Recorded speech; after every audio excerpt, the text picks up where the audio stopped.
Real estate investing can bring big reward and big risks. So know your risks. Welcome to the Real Estate Risk Report, the show for real-world insight on real estate investment risk. Now, here's your host, Lance Pederson. Thank you for joining the Real Estate Risk Report. I'm your host, as always, Lance Pederson. So today I have with me Mike Coen with Procida Funding and Advisors based in the New York City area. They're actually on the other side of the river, just across from Manhattan in New Jersey. How you doing, Mike? Doing well. Thanks for having me on, Lance. Appreciate the time. Yeah, happy to have you. So, yeah, we've known Billy Procida and Mike and the rest of the crew at Procida for a number of years now. I think it's probably going back to 2014. I guess Matt, my partner, is at Fairway's known him, Billy, for even longer than that. So we've been investors with these guys for a long time.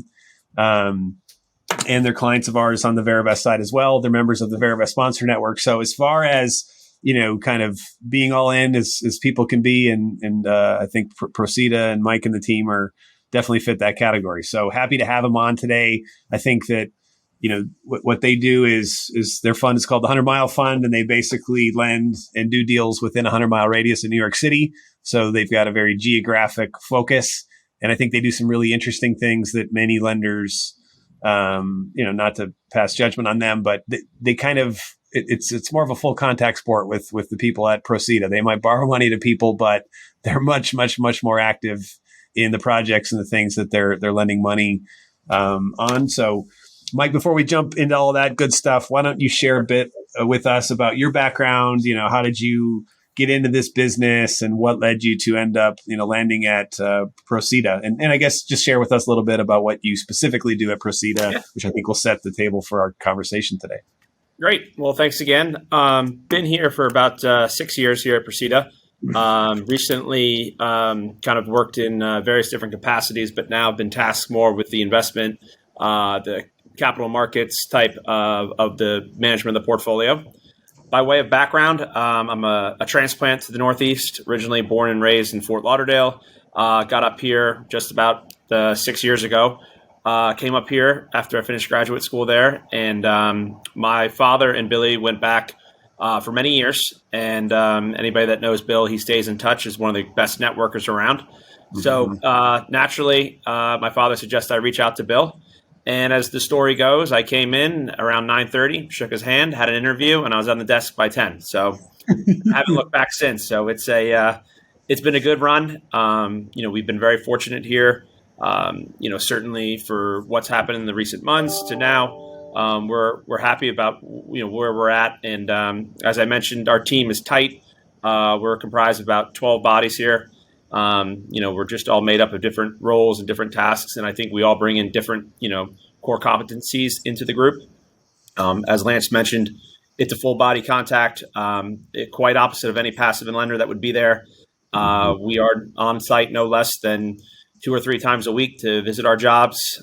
We are the 100-Mile Fund, aptly coined, that we take deals that are within 100 miles of the George Washington Bridge. So we still ascribe to the theory that real estate is local in nature. So if we can't drive to it, we won't lend on it. And I think that's one of the main, parts of our division and parts of our culture here, that we are always looking to find local deals. Obviously, the Northeast is a great area. There's tons of deal flow. And it gets involved. We see a lot of repeat sponsors. We see a lot of people that we worked with in the past. So we've been really geared up of recent post-pandemic, predominantly focusing on multifamily real estate asset classes. We kind of have begun to count on and seeing that the essential workers, workforce housing, real apple pie, as we like to call it, wholesome housing, is where our thesis has shifted. And we were fortunate not to be caught up in the luxury market. A lot of groups out there got caught, whether it was over leveraged in some of the major markets, especially in Manhattan. We were already out of there. We closed on one of our recent deals that was in Brooklyn pre-pandemic, about February. And then after that, we've only been involved within, the New York, New Jersey metro markets. What we're known for is we find a market we like and we plant the flag. So Lehigh Valley into Western PA, hour and a half from the property, hour and a half from here. We believe in that market. It's only going upwards, especially being over the PA border. People have gravitated to there after exiting New Jersey. We certainly look in and around Philadelphia. We had about 100 million on the street there, so that was one of our markets where we came in. We grew tentacles and we did 3 or 4 deals. Upstate to Beacon, which was become a very hot area in the Hudson Valley market. We did 3 or 4 projects there. So by no means are we in and out. We like to get in and meet local politicians. We want to meet the local sponsors, the developers, who's the players. And that's a contributing factor to us that, we're everywhere in a sense that we really like to dominate the markets that we're in. Yeah, and the thing that's always struck me, and it's sort of the investment philosophy. One, Billy's very data driven, so he is paying very, very, very close attention to all of the sort of macroeconomic factors that go in, and like the luxury market is a great example. When I visited you guys, what was it? Well, it was November 2016. Right. I mean, Billy, engineers and tons of units coming online. Oh man, like Billy, and he's the whole lunch. I mean, we're having lunch with him and he can't shut up about, he's like, this is bad. This is bad. This is bad. This market's going to crash. This is not going to be pretty. It's going to be ugly. Yep. Right. Like, but that's how he is. And so you guys don't just say, this is all we do. And this, I mean, you act on the trends. Like what you skate to where the puck is going, to coin Gretzky's dad, right? Like that's just how you do it, right. Which means that the portfolio does, over time ends up morphing and looking different. But it's based upon where you feel like you can have, where there's some safety. So maybe explain what that looks like behind the scenes at Procida and how those discussions, because I would assume that for some, especially underwriter types or whatever, they really they thrive on, they want the box to be the same. And here it's saying, no, that was yesterday's box. That box needs to morph. How do you guys cope with that? Well, I think since inception, our yield speaks for itself, not to boast, but, we've delivered 12, 13% since inception at this fund, net realized after fees. So, we certainly knew that, the bright and shining, sexy real estate assets that were out there, when the world was chasing it, it doesn't take a genius to understand that, if all the products come in there and all the capital is moving there, you got to look elsewhere to find something that you can, really understand that this has value. And when we look at markets there that are either flat or starting to move upward, we like to go in and gravitate towards that. So, as underwriters and originators here, we see 100 deals that come across our desk, and we got to whittle from 100 to 25 to 10 to 5 to eventually taking 1. So there's no shortage of deal flow. There's not something, we can't get. But what we are is we're mindful of, who the individual is, the track record, the geographical market, and the data supporting it. And, what do we see that, it's got upside, and what kind of risk is there, and how do we mitigate it? And briefly before we started it, the podcast, Lance and I were going back and forth of how we like to, work on risk and how we mitigate that for the fund. And I think what we do that's very unique is that a skill set of Billy's for 40 plus years has been dominating this market, where it wasn't jumping on planes to go to Florida, California, and all over the country. We got 40 years of third-party professionals that we rely on. We have 150 private investors that are all focused here in the Northeast. So there's not one of them we can't get in the call to and get intel on a property, on a person, someone who's twice removed. That's what I think the beauty of kind of being local is very important. And I think that's why we've been able to mitigate risk when others have gotten a little overextended. So, that's one thing. And then I think what we also do is, and we're smart at it, is, we structure the debt in a way where we're very modest on leverage in the event that we use it. We're never pushing the envelope. If you go back to 2014, 15, we knew we had a run, which was that time we could get a little more aggressive and enhance the yield. But now, we're always constantly in flux about what is out there. What are the things that we should be concerned about? And oversupply was one. I'm sure when you were coming to see what Billy was speaking about, you saw Hudson Yards and you had, thousands of units coming online. You had all the supply coming on. And, the question was, could it be absorbed? Could people at $3,000 a foot, $3,500 a foot afford this? And it's just not a space we want to be in. And we knew that there was value and growth in other tertiary markets. And when no one else was going there, we were heading in. Pederson, northern New Jersey into North Bergen, Carteret, Middlesex County, Lehigh Valley, Easton, Pennsylvania, areas of which that were not on the radars of others. We were in there first and we got in. And I think also that's our ability to, get the pricing we want to get and get the means and terms we want to have as well. So let's take one as an example. So like Pederson, because not everyone's familiar, obviously. I mean, like you said, that's one of your strengths is that Billy wasn't the jet setter, and he started his career with him and his family. They were developers. Right. They were on the other side of the table. So, and I would argue, that's really what it made him a great lender, is that he knows what it's like. The heat's turned up when you're trying to develop a big project, whatever. And, and he kind of flipped, he moved to the other side of the table, but that local knowledge that he has and all his relationships, which, like you said, he's very relational. He loves to, he hired you because he knew your dad. Like, that's how Billy rolls. Right? One company here. We're all pretty well tight knit here. Yeah, it's pretty tight knit, which is smart. So he knows how to build a team. But let's take an example of when Billy said, I like Pederson, I'm bullish on Pederson. Just give us an example. Maybe Pederson's not the best example, but I'm always looking for when you guys decided that you thought it was great or to move, what were other people saying about Pederson? Because what I know about Pederson is that Pederson was not really the most ideal place to be, right? Once again, I'm not from around there, but from an outsider looking in, it's kind of really? Pederson, New Jersey? Isn't that place kind of like a dump? Right. Yeah. So how do you get comfortable with those sorts of things? It's, you just look at the geographical presence of where it is. You're wedged in between Bergen County, Essex County, and Hudson County. Some of the most highly desirable demographics of household income, much higher. And then there's this old industrial, area that has been blighted and passed over and never invested. And yes, there's corruptions from politicians. There's, people that, just didn't guide it in the right way. But, what we did was we found local guys, and one in particular, Charles Florio, that we became, very familiar with. And we've done a ton of transactions. It started with a $180,000 fix and flip loan. And now we've probably done over $100 million with them. So it goes back by looking at it and saying, if it's here, there's really not much else it can go except up, and that's not just the underwriting thesis that we have. You had trains. You've got a good mayor in there now that wants to have the growth. You've got a lot of people there that were pushed out of other markets that, got, from Harrison, New Jersey, from Hoboken, from all these other markets where they were living, that the pricing just kept going up and they were pushed out.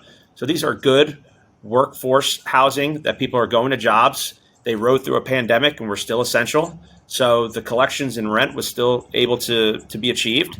And that's kind of why we were bullish on it, because, it goes back to when people are overlooking it, but it has all the bones that it should have for a good growth. Trans-oriented development people wanted to be about. Well, this is a train that makes one stop and then you're into Manhattan. So why is that passed over? But yet, Harrison has 10,000 units that came up around it. All these things just didn't seem to line up, and it took an entrepreneurial spirit to jump in. And I think that's why, we've been kind of, bullish on it for the last few years. And I think we will too, to the point now we're even thinking about converting some of our debt to equity, which is a big step for us. Yeah. And then for you guys too, post, when you decide that, just like you said, you sort of tiptoe your way in with certain borrowers and projects and locations, and then post transaction, maybe share a little bit too about, your involvement just in those, because a lot of the stuff is redevelopment, types of projects, obviously value add stuff. Revitalization is taking place as sort of, Correct. Currently anyway, that's what you guys are doing. So maybe speak to how you guys handle that. I know you've got the big meeting on Tuesday mornings, right? Yeah. You've got church. Maybe give us some insight into what that looks like. Great, we made the loan, but it doesn't stop there. How does that work in that interaction with the borrower and all those things? We're a developer, construction experts dressed up in as a financier. Make no mistake about it. We happen to be a company that lends money. So I think what comes is from the beginning, the entire team is involved in it from the start. Usually it's sourced either from, a Rolodex ability for 30, 40 plus years. It's a repeat sponsor. We find our way into certain deals because, we have a certainty to close. And many people are willing to come to us because of speed. What others might gravitate towards a bank, they know on the private side, it's a yes or no within 30 minutes. Once we say yes, it's off to the races. So people pay a premium to know that there's going to be an ability to close, and time is important. So they're not having the carrying costs and the burn that they might have if they went to a bank. And then from there, we really instill a hands-on approach from the very beginning all the way life of file to the refi or takeout or sale. Our asset management team is on the ground if the project's going up every week. There's calls about construction draws, recs. We're having kickoff calls where we're meeting every single person in the chain, from the developer to the GC down to the local trades or the electrician or plumber, marketing team, you name it. So by no means are we someone here that says, okay, penciled out, here's the money, sign some docs, and then we hope to hear back from you in 24 months. We're certainly part of the project from the beginning to end. And I think that's why we've had such good, on my tenure here, we've taken back one property from someone who was a bad act. It was a cross default that he triggered and BK'd it. But he was a repeat bankruptcy offender. So, but that's been only one isolated incident. Other than that, our collection rate is 99.9%. So we deliver attractive yields. We mitigate risk by being on top of our sponsors and borrowers. We know things that are happening before even our borrowers know. And as I mentioned before, where I kind of also bring in is that, how do we turn a 9.5%, 10% loan into making those 18 to 20%? It's, we've become very disciplined in our structuring of the debt, whether it be looking at other credit facilities or, note on note financing. And that has allowed us to have the enhancement of yield that has provided, if you look through historically, double digit yields in an environment that's been like this up and down. We've done very well for that. Yeah, we'll circle back to that. I think that is interesting to connect on the, like you said, the certainty of close. People are willing to pay a premium for that. Do you find that a lot of your borrowers too really do appreciate being able to kind of have you guys as a team, almost like you are almost mitigating risk from them on the execution side, like having you guys as lenders vis-a-vis, someone who borrowed the money out of an ivory tower. Yep. Do they see that? Like they understand that value? Yeah. And it's not, and the biggest testament that is not doing one deal and then never talking to them. It's the repeat, the sponsorship teams coming back to us, referring business. And that's, I think you get with us, you get a very upfront, we're no nonsense. We're going to tell it like it is. But what we do is we promise to you, if you're good to us and we work as a team, we're going to deliver the project on time, on budget, and you're going to get out and you're going to make money at the end, and we'll do well too. So certainly I think people look at us as a partner and not a lender. And, a lot of times everyone gets put in their own role. The best time is when we're all in it together and, people are bouncing ideas off each other. How are we going to get through a hard part of the project? How do we mitigate risk? And I think that's kind of why people have gravitated towards us. And, people are not only doing one, they're doing multiple deals with us. And, it's a track record for 40 years. And if you're in this business, like, if you can't deliver and you got tough times, you'll get washed out real quick and dried up. And we've been here, and it's a testament to the resumes and the team we have here. Because it does seem to me too that even if, because once again, like this is, we call this a real estate risk report. Don't kid yourself. To generate double-digit returns from anything means you're taking on some serious risk. Like it's inherent risk, and It's your job to understand it and then to figure out, can it be mitigated as much as you can, right? But I think that and correct me if I'm wrong, but it does seem that Billy does in particular have kind of this superpower, because he's been doing this so long, that even if a deal does get off the track somehow, his creativity is to figure out how to solve some of these when you get in a jam. Would you agree with that? Like things that absolutely. Yeah. There's no doubt that there's hunches, there's indication, there's a gut feeling that something needs to move or change. And from there, you have the ability to get to so many people that are in the chain to try to get it back on path. Yeah. That I think that's different than people there that might say, oh, okay, look at your requisition. You're off budget here, but and that's fine. We'll keep moving. Like we got to figure out where it went wrong and how do we get it back. And so many people, anybody can make a model that says it's going to be perfect. Yes, we do all that behind the scenes and we make sure it pencils out. But what you lose is if you don't go to the site, if you don't host a contractor appreciation day on the job, or you don't have somebody there to be like, hey, buzz me if something's going wrong, you don't have a mole in the job to really know what's going to happen. Yeah. That's the touch and the feel that you lose if you're just merely putting it out 65% loan to value, 80% LTC. Here's our box, and if you fit it, we'll give you money. That's not us. I mean, every deal stands on its own here, and everything's got a rigorous, different, background to go through. And yes, we do check the boxes that everyone else does. Yes, we are regulated and audited, but the difference between us is that it's a hands-on, and we know that we have to be there because, to your point, and people say there's not a problem when you're borrowing at 9% plus. There's inherently some type of risk. Of course. And, our goal is basically to say, let's get you in, let's get you out. And the people got to understand that the longer you wait, even at borrowing from a bank, the red tape, the going through it in the process, like that it just keeps adding. Where if you can deliver a product on time and on budget, and you're building to a value, especially in some of these asset classes that we're on right now with the multi and the liquidity on the sidelines that love taking us out, that's it for us. Yeah, no, it is. And I think that because that's what I find is that and it's understandable, right? Just to even get your mind as like a passive investor who wants to allocate capital into like a debt fund, as an example. I mean, you understand the benefit. Oh, so you're going to monthly or quarterly send me a check, which will represent some kind of return in the high single digits, low double digit returns. Sign me up, right? If I qualify for that. But I think that the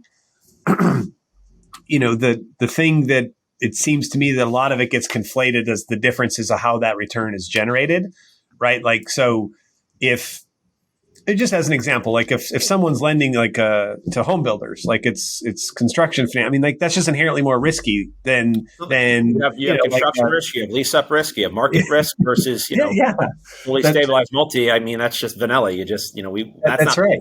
But I mean, there's definitely points that we see that there is. If people come to look at our fund, they look at the returns and they say, wow, this is net of fees. It's a fixed income instrument, but people need to understand that, for us to deliver a 12 after you back out our asset management fee and promote, we're getting equity-like returns in first mortgages. So we're eliminating that common equity, preferred equity risk that might be that buffer of 30%. And if we're having 70% LTV last dollar, we have to know that things really have to go off the rails before we start looking at an impairment. And like I said, our collection rate and our ability to be repaid is probably more impressive than just the origination volume, because that's where you show that you can manage an asset. Yeah, I agree. And I think that's where you need to look through it. You need to lift the hood. You need to understand what is it that's generating the return. And it's just digging deeper to understand that, because 11% return isn't necessarily equal to another 11% return. And I know that's weird, but people, of course, if they're faced with, there's a 9% return, 11 and 11, they're kind of like, dismiss 9 out of hand. But to me, I'm going, well, whoa, slow down for a minute. Yeah. How are they generating that 11? How are they generating that 11? And how are they generating this 9? On a risk-adjusted basis, the 9 might be better, right? Like they might be taking on too much risk. I might not be compensated for the extra 200 basis points. It's too much. And so this is at the heart of what we're talking about, is that I know it's great because, like, from an investor's perspective, we've wrapped it in this bow. It's easy. You wire the money to this place, you sign some documents, and you just wait for the checks to come in. That's a great gig, right? And it's easier than it's ever been to sort of get yourself into one of these investments. But we would love the future of us. Not, we pride ourselves on being transparent. Like you said, our Tuesday morning meeting is open to any of our investors. If anybody sees this video and is interested and wants to learn more about it, we don't want you to be the passive group. We want to have your input. We want you to take a look at our shareholder meetings. We give you the quarterly updates. Call us up. Take a question about a deal you might see and ask us about it. And I think all too often fund managers kind of put that on the side, and they say, okay, you guys are here as glorified LPs, and we'll get you your pref and we'll take care of you. But we look to our investors for a lot more than that. And I think for Billy to have 150 people that started from kids that he knew in kindergarten to from his prior funds, having many people come over and join him, to us and the company invested, our family invested. It's become very much so like we're all in this together, and the families and people are a part of it. And I think that every day we wake up and we're like, our goal is to our goal is to make money, but our job is to manage risk. And I think that's kind of what we wake up every day trying to do. Yeah, and I agree. And I've attended several Tuesday meetings, and they're a kick in the pants. I mean, there's stuff flying all over, and people are it's an experience. Yeah, like you have to do it at least once, and it's great, and it shows you the teamwork in action and the willing to be, no one's afraid of conflict, right? And everyone's got a voice, and it's great. It's really neat There's to no see. wallflowers. People come up to the desk, talk, bring your points up, and then. But when you're asked to be spoke, make sure you're buttoned up and you know things, because there's a lot of good people around the table that are going to ask into it, and that's where the devil's in the details of understanding that, especially in our world. With the construction, with the inherent risk of what's happening in the market. You need to be data driven, reading papers, talking to other third parties, professionals. What's your competition? Permits, starts, you name it. Yeah, no, it's really interesting to see, and I think that my hunch is, as I've said, I mean, I haven't seen it anywhere else like that, right? Mm-hmm. But that is, to me, you walk out of the meeting and go, "That's how you mitigate risk." Right. That's how you make this stuff happen. So now, kind of shifting into the thing you mentioned a few minutes ago, is just okay, great. So now you've borrowed money, but even the ability then at the capitalization side, which is really, where you kind of run point, maybe walk us through how that happens. Because that in this case, you have ways of, going to other financial institutions and potentially borrowing money that cheaper cost of capital. Right. So there's a leverage component that you can take these assets that are these mortgages and loans and, pledge them. So talk about how you do that. And like you said, you guys even have a whole different way of making sure that you're not getting over your skis on that kind of stuff. Exactly. And I think, this is kind of where people might get lost or say, okay, this is the financial engineering where I don't really get it. But you take a loan for $10 million and you have a coupon of 10%. So that's what is on the face. And then behind the scenes, what kind of takes place is we have various different credit facilities of about $100 million. We have participants, et cetera, where we then sell off a part of that loan. We sell off the senior, the least riskiest tranche of that $10 million. And we'll probably get 70% of the loan. So we'll get $7 million. And then we'll hold the residual $3 million. So the $7 million is with a senior, typically a bank, note-on-note financing. And what that means is they give us money at a lower cost of capital than what the borrower is being charged. So that creates positive financial leverage. So our residual piece of the 30% allows us to then have a higher yield. So obviously, if we're getting our borrower to pay 10 and we're borrowing and paying out 5, that gets us to a high teen return. So, and then from there, what I think makes us is interested is that with the right amount of leverage, not having too much, knowing that there's still enough cushion, if you will, and equity to support it, that allows our fund, which is comprised of about 90 million of members' equity, to have a little bit of amount of each one of the deals. So if you have 3 to 5 million of a $90 million fund across 25 to 30 assets, you've got a diversified portfolio in asset classes, geographical areas, sponsorship, bridge that's income producing, construction, you name it. You have a lot of different, exposure into different places. You've got yourself prepared for anything that might come your way as a downturn. Yeah. So that's why we use leverage, but we use it modestly. We use it obviously to enhance yield, but also to mitigate our exposure of the fund's equity. And then furthermore, we often offer up a side-by-side piece, what we call pari passu sidecar. So within our own B note, the residual 30% of that loan, we sell that off to an investor who might be in the fund, might be another private individual. So they say, you got great deals, but I really like this one. And then from there, they get the benefit of the leverage that we're getting, and they get it, next to us. So their money is right next to the fund's money. Yeah. And that furthermore allows us to have less of the fund's concentration, which allows us to do more deals. Yeah, which is what your job is the portfolio manager, because you might look at it and go, well, yeah, that $3 million, it's sort of like, I'd rather see the portfolio. I'd rather redeploy some of that, sell off the pari passu B pieces. Right. Because now you can bring on another thing. So the portfolio is better diversified. And then, of course, certain investors, that's what they like, that stuff. They like to pick and choose. They like a certain deal. And so I don't know if people, our diversification, does someone have the ability to pick them? Yeah. I mean, if someone's, is very much into it and they know what they want, that's great. And we can offer up that participation. On the same, we deliver about a pretty same attractive yield, and you got it across 25 asset classes all over all over the Northeast. But that being said, people sometimes gravitate towards that. They feel like they're riding with you and they're on the team. But certainly it's just another way of us to offer someone who might look at this video and say, okay, I'm interested in the fund. I'm interested in this pari passu sidecar. And that, we're more than happy to talk about transactions we have coming up or ones we can put you in right away. Well, even these days, what you're seeing, Mike, right, is that there's more debt funds that are being spun up, right, by fund managers who might be like, well, those guys go out and originate the paper, and you guys are doing all the asset management and servicing, right? And if I can tilt up my own investment vehicle, have my own, investor base, and I can build my own portfolio side by side and get into and have, exposure to this, I could basically create my own synthetic. I mean, it's not synthetic. I could create my own 100-mile fund portfolio. Absolutely.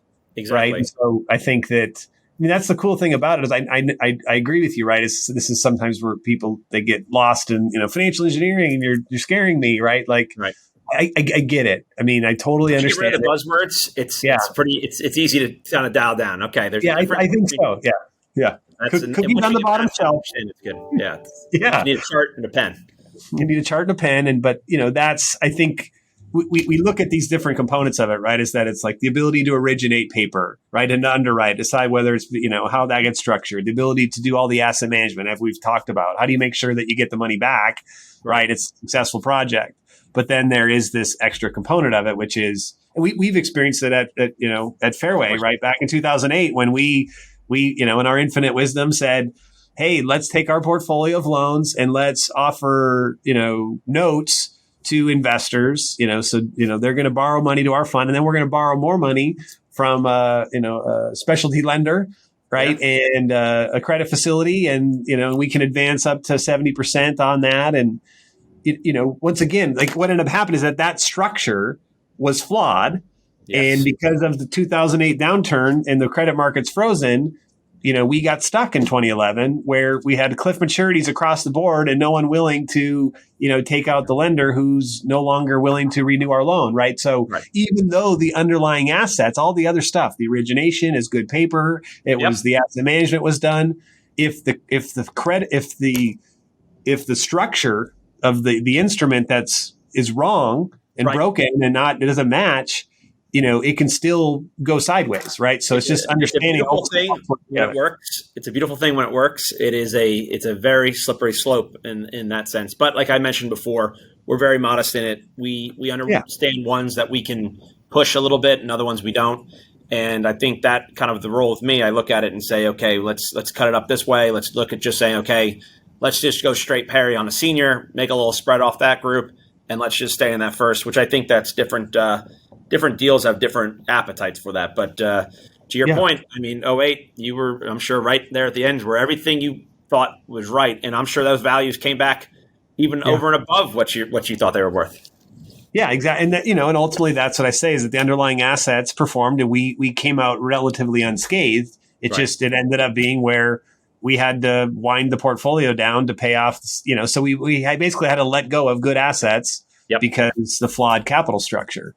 Right. And so it's important to understand that it's like you got to work with people where all of these parts they work together.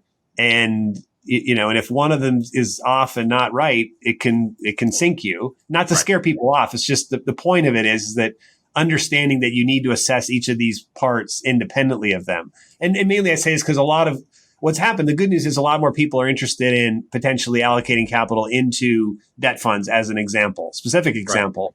Right. What I've seen and heard over these years is that basically everyone just says leverage is the devil at the fund level and they just avoid it like the plague, where I feel like I understand that, but I don't think that the world works like that. It's not binary. It's just not how it works, right?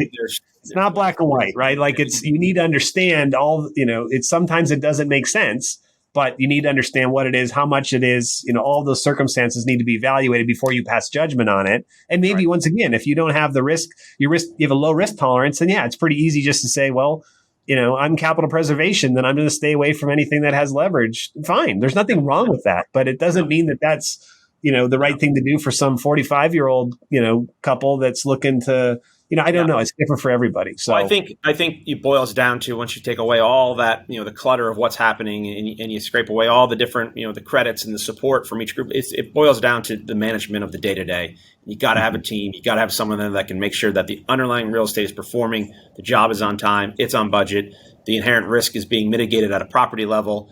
And then from there, you can work with the different things that are happening. And you can always find, it might be a little bit more expensive where you have to go find it, but you won't enhance the yield quite much like you wanted.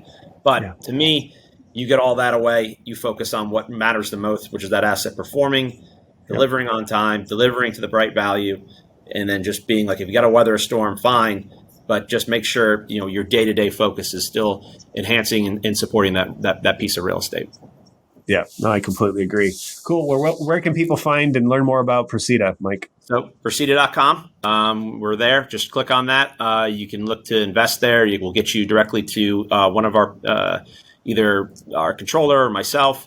We're up on the Verivest website, as Lance mentioned. We're easy to find. We're in Englewood Cliffs, New Jersey. So if anybody's in the area, or they find out about us, or they have either projects to talk about or want to look at investing in the fund, we're pretty easy to get a hold of, and we're very transparent. So please reach out, and we're happy to have a conversation and hope to meet a lot of new faces and talk to new people. Yeah. Awesome. Well, thanks for taking the time, Mike. Appreciate it. I always love our conversations. You got it. Appreciate the time. Thanks, Lance.